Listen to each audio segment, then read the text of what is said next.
Salut à tous, j'espère que vous allez bien. Donc aujourd'hui, je vais vous montrer comment trouver les bons hashtags pour vos comptes Instagram. Donc il y a différentes façons de travailler sur Insta. Moi en tout cas, j'en ai une, je vais vous la partager. Et après, libre à vous de faire comme bon vous semble. Mais moi en tout cas, pour moi, ça marche très bien.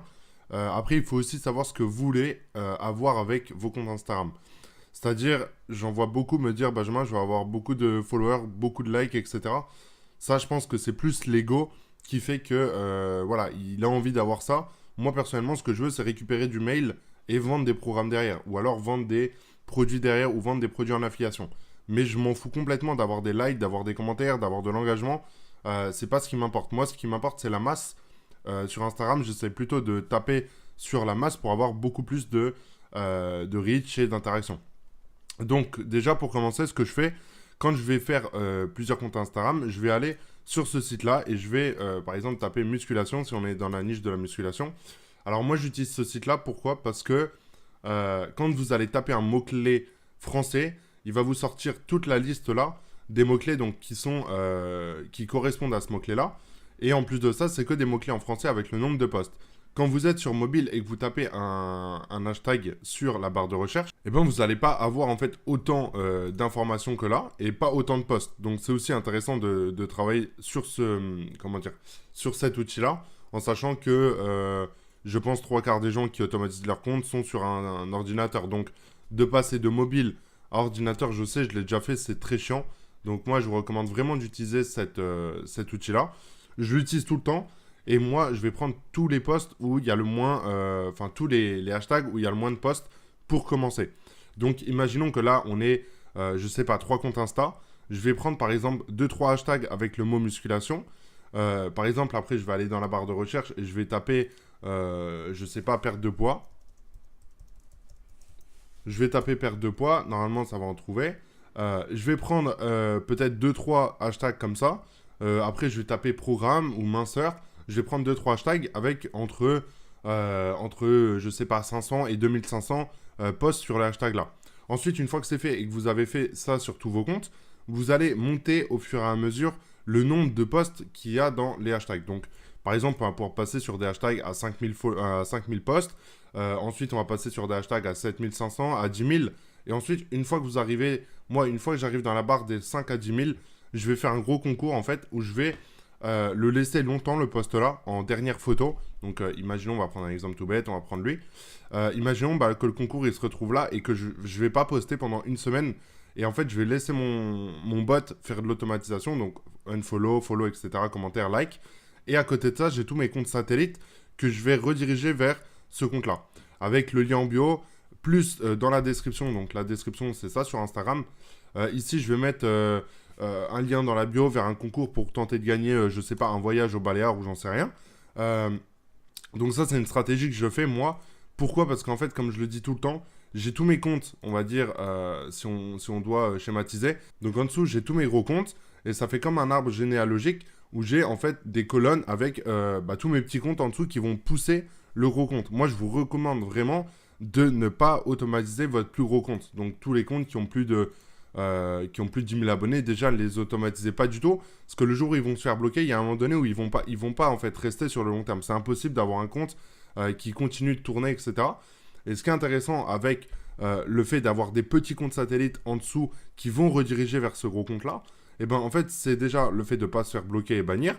Vous pouvez faire de la prestation de service. Par exemple, moi, je fais de la location sur un mois, par exemple, pour des sociétés physiques ou alors des grosses sociétés qui bossent sur des influenceurs. En fait, je vais m'occuper de leur compte Insta et je vais tout rediriger, tout mon trafic de mes comptes nichés, je vais rediriger en fait vers leur compte Instagram à eux en faisant beaucoup d'engagement et beaucoup d'interactions. Et c'est comme ça qu'on obtient des taux d'engagement de 50% sur des comptes Instagram. En sachant que si vous automatisez un compte et que vous souhaitez en fait le monter très très haut, dans tous les cas, il va perdre en engagement. Et l'engagement, comme j'ai toujours dit, c'est l'ego. On s'en fout complètement d'avoir 5%, 20%. Quand je parle vraiment d'un compte Instagram qui génère de l'argent. Si vous n'avez pas de lien en bio, si vous convertissez pas, derrière, ça sert à rien. Autant ne rien faire du tout. Moi, je vous recommande vraiment en fait de faire cette stratégie. Pourquoi? Parce qu'en fait, c'est des étapes. Et Instagram, enfin, c'est pas qu'ils aiment bien, c'est que ça paraît logique. Et quand votre compte Insta primaire tout en haut, eh ben, va avoir entre 50 et 100 000 abonnés, c'est là où vous allez pouvoir mettre des stories vers des liens de vos boutiques, faire de l'affiliation dessus, récupérer beaucoup de mails. Parce qu'avec des comptes comme ça, on peut récupérer 200, 300, 500 mails par jour très facilement, en ayant un vrai branding derrière. Donc voilà un peu mes conseils par rapport à ça, comment trouver les hashtags. Moi, dans tous les cas, j'utilise que cette façon-là, parce qu'il n'y en a pas d'autres en fait, et c'est gratuit. C'est déjà comment dire, un site web qui est avec Instagram, donc tout est chez eux.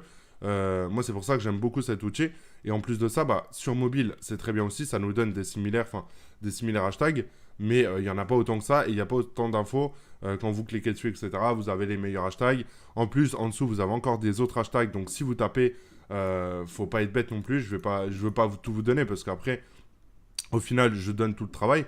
Mais par exemple, si on tape musculation de rue, c'est pas un hashtag que je trouve très bien, mais si on tape musculation de rue, on va voir aussi que tous les autres hashtags, c'est des hashtags français.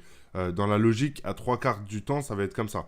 Donc là, vous regardez, par exemple, là, il y a Fit Franchise, Team Shape, c'est français, Fitness Motivation, Passion Musculation. Après, ça peut être considéré comme les deux, mais bon, bref. Musculation Rennes, enfin voilà, c'est que des hashtags en français. Donc, moi, j'utilise beaucoup cette plateforme-là pour ça, en fait. Je vais prendre des hashtags qui sont, je sais pas, si on reprend l'exemple là, comme je vous l'ai dit, je vais reprendre des hashtags qui sont dans les 2002, comme ça, 3008, ça passe encore. Et en fait, je vais prendre une liste de 3 hashtags de chaque. Donc, musculation, je vais en prendre 3. Perte de poids, je vais en prendre 3. Mincir ou, j'en sais rien, programme musculation, je vais en prendre 3. Pour avoir toujours 3 mots-clés par poste dans des thématiques. Et ensuite, bah, il y en a un des 3 qui va être pris en compte. Et comme je vous l'ai dit tout à l'heure, quand vous allez faire un concours, de toute façon, toutes les meilleures publications, c'est très souvent des concours ou des postes d'engagement. C'est pas des postes où la personne, elle fait un truc vraiment spécifique. Par exemple, une image comme ça ne sera jamais, ou comme ça, ne sera jamais dans les meilleures publications sur des gros hashtags. C'est impossible. Sur les meilleures publications, c'est des... Lui, si on regarde, je suis sûr qu'il a de l'influence. Lui, il a 70 000 abonnés.